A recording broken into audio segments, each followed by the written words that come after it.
Sakit ng ulo ko. Sobrang sakit ng ulo ko. Bobo siguro ako. Sakit ulo ko eh. Sakit ng ulo ko. Bobo siguro ako. Epekto siguro ng sakit ng ulo ko yung pagkapanot mo. Ayan o, napapanot o. Kaya siguro lagi mo sakit ang ulo kasi napapanot na dito. Wala nang buhok. Ang buhok kasi hanggang dito dapat ang buhok. Pero ang nawala sa akin ay kumbaga sa kalupaan ay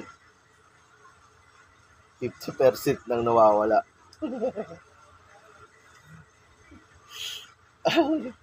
Ang galing ng noo ko. Dapat ang buhok hanggang dito pa.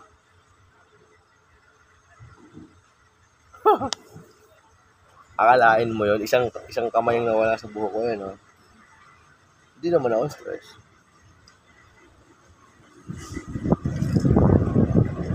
Good.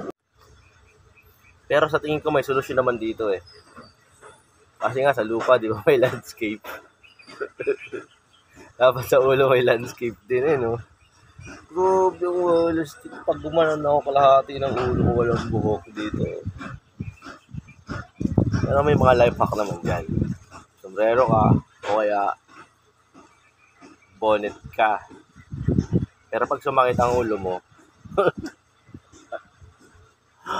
bobo ka. Oh my goodness. Pero masakit talaga ang ulo ko. Epekto siguro ng pagkapanot na. Naarawan kasi ako eh. Yung araw kasi, pag may buho ka, haharangin dito. Hindi siya didirect sa balat. Ang sa akin, pag umaraw, direkta na sa ulo. Tignan mo, pag umaraw, tatama na rito. My goodness.